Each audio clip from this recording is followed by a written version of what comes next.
naive young freshman, shy, walking into my TGC class. We all remember that, right? And I was wearing my usual freshman year attire of sweatpants, a sweatshirt. Basically, I just rolled out of bed. And I walked into class late, typical, and little did I know I would be watching a TED Talk, The Power of Vulnerability by Dr. Brené Brown, which would start me on this journey of learning about my own self-worth. We all struggle to be vulnerable and to admit to our shame. Dr. Brené Brown understands that, and she admits to it too. She describes herself as a researcher storyteller. She has this ability to describe her research using stories from her personal experience, which helps to relate to her audience. Since her first TED Talk that went viral, The Power of Vulnerability, which she gave in January of 2011, she has performed multiple speaking engagements across the US and written several books. She also gave a second TED Talk called Listening to Shame, which was given a year later in 2012. So those two TED Talks, The Power of Vulnerability and Listening to Shame, are what I will be drawing my speech off of today. So while these are both informative speeches given to inform the general public on how vulnerability and shame affect our lives, she uses many persuasive elements well in both of these speeches to convince her audience about the validity of what she is saying. So, Dr. Brené Brown is an excellent speaker because she uses ethos, logos, and pathos amongst her audience. So first, she's able to develop ethos, or her credibility amongst her audience. She is highly qualified to be able to talk about these issues of vulnerability and shame. She notes in The Power of Vulnerability that she has a bachelor's, master's, and PhD, all in social work. Additionally, in Listening to Shame, she talks about how she's a therapist, so she's able to talk with others about these. She draws on these credentials throughout both of her speeches, so she's maintaining her credibility throughout both of them.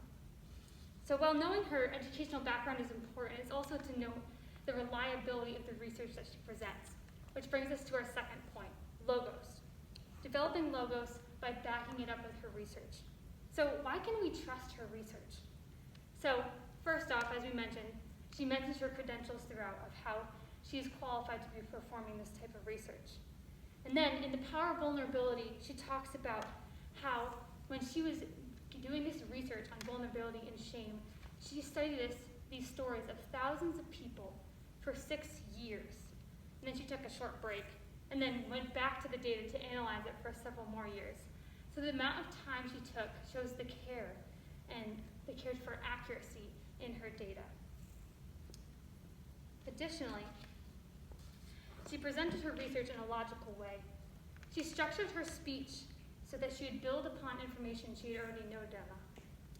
So she studied the correlations and found commonalities within the stories to come to logical conclusions. So in The Power of Vulnerability, she talks about how she was looking at the worthiness of people and how that relates to how they find a sense of love and belonging. And she says, and I quote, "The people who feel a strong sense of love and belonging believe that they are worthy of love and belonging." That is just one example of how she builds upon prior knowledge she gave to make a new point about her research. So when she was presenting her research, she had this incredible ability to simultaneously arouse the audience's emotions, which brings us to our final point of pathos. She was able to develop pathos, which is a strong emotional connection with the audience. First, she drew on Maslow's hierarchy of needs. She touched on the top 3 elements of his hierarchy, which are belongingness, esteem, and self-actualization. In the example I just gave of her research, it talked about the sense of belonging, which is that aspect of Maslow's hierarchy of needs, the belongingness. Additionally, she's just funny. She is able to make the audience laugh as she's presenting her research and engage them in what she's saying. For example, in The Power of Vulnerability, she talks about this breakdown she has. She basically has a screen that just says breakdown. And the story behind this is that she describes how she became a researcher to essentially focus on the facts, and so she wouldn't have to be vulnerable. But then her research led her to find out that in order to be a full human being, you have to be vulnerable, hence the breakdown. So, and in her second speech, Listening to Shame, she talked about how after she had admitted having this breakdown to hundreds, now millions of people, she had what she called the worst vulnerability hangover of her life. So, I mean, why is she so funny? The audience can relate to her struggles. A lot of times it's almost, they're laughing with her at what she's experiencing because a lot of times what she's saying is exactly how we truly feel inside. So, to recap, Dr. Brené Brown develops elements of ethos, pathos, and logos in both of her speeches.